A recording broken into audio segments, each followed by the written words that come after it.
गांव में राखी का त्योहार चल रहा था। लेकिन अनुपमा बिल्कुल भी खुश नहीं थी, क्योंकि उसका कोई भी भाई नहीं था। उसके माता पिता भी उसे छोड़कर चले गए थे। अनुपमा गांव में उदास फिर रही थी, क्योंकि उसे किसी को राखी बांधनी थी। वहाँ एक सेठानी के घर जाती है और काम मांगती है, ताकि वहाँ कुछ पैसे ले सके और उससे राखी खरीद सके और किसी को अपना भाई बना सके। वहाँ सेठानी उसे काम दे देती है। अनुपमा बेहद समझदार थी और मेहनती भी थी। वहाँ दिन भर उस सेठानी के यहाँ पर काम कर रही थी। उसे काफ़ी ज़ोर से भूख लग रही थी, लेकिन उसके पास पैसे नहीं थे कि वहाँ खाना खा ले। तभी उस सेठानी के घर पर एक आदमी आता है, जिसका नाम सूरज था। सूरज की कोई बहन नहीं थी, वह बेहद समझदार था। सेठानी सूरज से कहती है कि ये लड़की देख रहे हो जो काम कर रही है, इसका कोई भाई नहीं है, बेचारी अनाथ है। सूरज को उसकी काफ़ी ज़्यादा दया आने लगती है। वह अनुपमा से मिलने जाता है और कहता है, क्या तुम्हारा कोई भाई नहीं है क्या? तुम अनाथ हो? यह सुनकर अनुपमा की आंखों से आंसू आ जाते हैं। सूरज को बहुत दुख होता है, लेकिन उस वक्त वह उससे कुछ नहीं बोलता और अपने घर चला जाता है।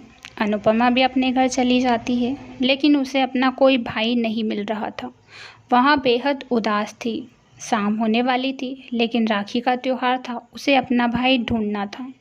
वह गांव के बाहर निकल ही रही थी कि सूरज उसके सामने आकर खड़ा हो जाता है। वह अनुपमा से कहता है, क्या तुम मेरी बहन बनोगी? क्योंकि मेरी कोई बहन नहीं है और मैं बहुत खुशनसीब होऊंगा अगर तुम मेरी बहन बनी तो। यह बात सुनकर अनुपमा की आंखों से फिर से एक बार आंसू आ जाते हैं। सूरज उससे कहता है कि अब तुम मेरे साथ मेरे घर पर चलो, और सूरज उसे अपने साथ अपने घर पर ले जाता है। अनुपमा बेहद खुश होती है और कहती है, क्या सच में भगवान ने मेरी सुन ली, जो मुझे इतना प्यारा सा भाई दिया है। ना तो मेरे माँ बाप है, ना मेरा कोई भाई है, लेकिन अब से आप ही मेरे सब कुछ हो। आप मेरे भाई, पिता, सभी आप हो।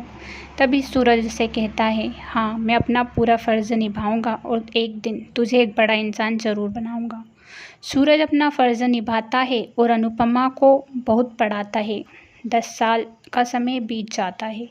10 साल बाद अनुपमा खुद अपने पैरों पर खड़ी हो जाती है और अपने भाई को धन्यवाद देते हुए कहती है कि आप जैसा भाई पाकर तो मैं धन्य हो गई। सच में मैं बहुत खुशकिस्मत हूँ जो आप जैसा भाई मुझे मिला है। आपको पाकर मैं सच में धन्य हो गई। सूरज कहता है, तुम जैसी बहन पाकर मैं भी धन्य हो गया, जो तुमने मेरा आज इतना बड़ा नाम रोशन किया। सूरज ने अपनी भाई होने का फ़र्ज़ अच्छी तरह निभाया और अनुपमा को एक सफल इंसान बनाया। कहानी पसंद आए तो चैनल को सब्सक्राइब, वीडियो को लाइक और बेल आइकन को जरूर से प्रेस करें।